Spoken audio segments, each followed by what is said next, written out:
Nokia's new smartphone might not be considered groundbreaking to consumers that are accustomed to working, reading, researching on their phones, but that doesn't mean it's not going to be a hit with those a little less tech savvy. So joining us now to talk about the Nokia 215 is Kevin Nabapur. He's Senior Vice President of Content Strategies at Allison & Partners.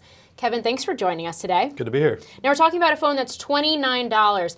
Talk to me about some of its features. What is this phone going to include? Well, I think what we're going to see with this phone is it's going to have the minimum viable products or features available for a phone that people come to expect, especially on a global scale. So it's going to have your camera, you're going to have your flashlight, it's going to have access to the internet, it's going to have Facebook and Twitter sort of built in already, it's going to have the Opera browsing platform, it's going to have Bing, so you're going to have a lot of those features people come to expect.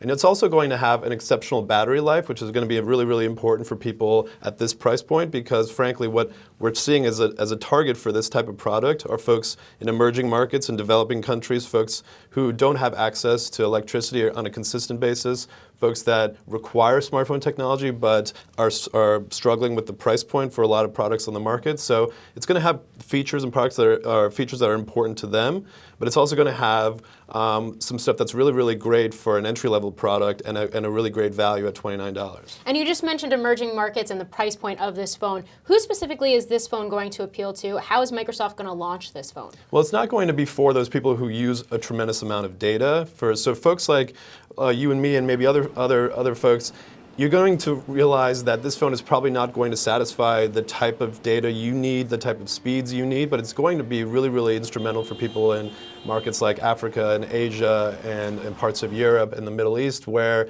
we're going to start seeing a pretty giant migration into broadband technology and smartphone technology. And it's going to be for them to be able to get into the Nokia world, into a trusted international brand, and into maybe the revenue stream of Microsoft down the road for other more expensive products down the line. So given what you just said, is this phone going to be successful? Do you see that being the case? I mean, I think it is going to be successful because, frankly, the migration to there's a tremendous amount of saturation in the market right now at the high end. So there's quite a bit of opportunities still at the low end, and a lot of people are ignoring that area because development costs for phones are so high.